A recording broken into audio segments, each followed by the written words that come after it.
ದೇಶದ ಯುವಕರಿಗೆ ಮೋಸ ಮಾಡ್ತಾ ಇದ್ದಾರೆ ಅಂತೇಳಿ ನಾವು ರಾಹುಲ್ ಗಾಂಧಿ ವಿರುದ್ಧವಾಗಿ ಪ್ರತಿಭಟನೆಯನ್ನ ಮಾಡಿದ್ರಿ. ಆದ್ರೆ ಸರ್ಕಾರ ಇವತ್ತು ನಮ್ಮನ್ನ ಅರೆಸ್ಟ್ ಮಾಡಿದ ಮೇಲೆ ನಾವೆಲ್ಲರೂ ಕೂಡ ಪೊಲೀಸ್ ಕಸ್ಟಡಿ, ನಮ್ದಲ್ಲ ಕಸ್ಟಡಿ, ಪೊಲೀಸ್ ಕಸ್ಟಡಿಯಲ್ಲಿ ನಮ್ಮನ್ನ ಅರೆಸ್ಟ್ ಮಾಡಿ ತಗೊಂಬಂದಾಗ ಪೊಲೀಸರ ಜವಾಬ್ದಾರಿ. ಇವತ್ತು ಬೇಕು ಅಂತ ಹೇಳಿ ಕಾಂಗ್ರೆಸ್ ಆಫೀಸ್ ಮುಂದೆನೆ ಕರ್ಕೊಂಬಂದು ಎಲ್ಲ ಮಚ್ಚು, ಲಾಂಗು, ಮೊಟ್ಟೆಗಳು, ಅವ್ಯಾಚ ಶಬ್ದಗಳು, ನಮ್ಮ MLA ರಾಮಮೂರ್ತಿ ಅವ್ರಿಗೆ MLA ಹೊಡೆದಿದ್ದಾರೆ, ಅಶ್ವಥ್ ನಾರಾಯಣ್ ಹೊಡೆದಿದ್ದಾರೆ, ಹರೀಶ್ ಅವ್ರಿಗಂತೂ ಎಗ್ಗಮಗ್ಗ ಮೊಟ್ಟೆಯಲ್ಲಿ ಹೊಡೆದಿದ್ದಾರೆ. ತರ ನೋಡಿದ್ರೆ ನನ್ಗನ್ಸುತ್ತೆ ಕರ್ನಾಟಕದಲ್ಲಿರುವಂತದ್ದು ಗೂಂಡಾ ರಾಜ್ಯ.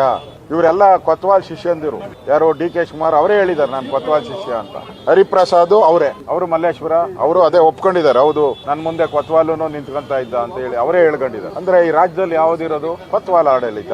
ಕರ್ನಾಟಕದಲ್ಲಿ ಇನ್ನ 1.5 ವರ್ಷ ಇರೋದು ಕೊತ್ವಾಲ್ ರಾಮಚಂದ್ರನ ಆಡಳಿತ.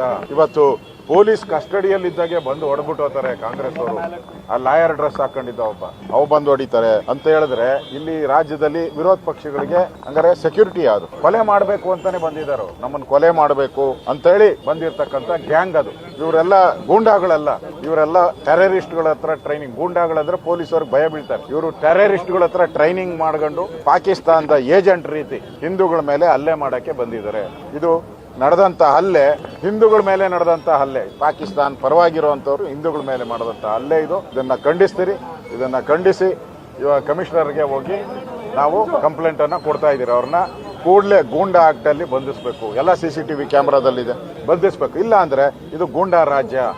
ಹೆಂಗೆ ನಾವು ಪೊಲೀಸ್ ಸುರ್ಪದಿಯಲ್ಲಿದ್ದೀರಿ, ನಾವೆಲ್ಲ ಪೊಲೀಸ್ ಸೆಕ್ಯೂರಿಟಿಯಲ್ಲಿದ್ದೀರಿ. ನಾಳೆ ನಮ್ಮ ಪ್ರಾಣಕ್ಕೆ ಏನಾನ ಅನಾಹುತ ಆದ್ರೆ ಏನು ಕಾರಣ? ನಮ್ಮ ಪ್ರಾಣಕ್ಕೆ ರಕ್ಷಣೆ ಏನೇ ಇದೆ.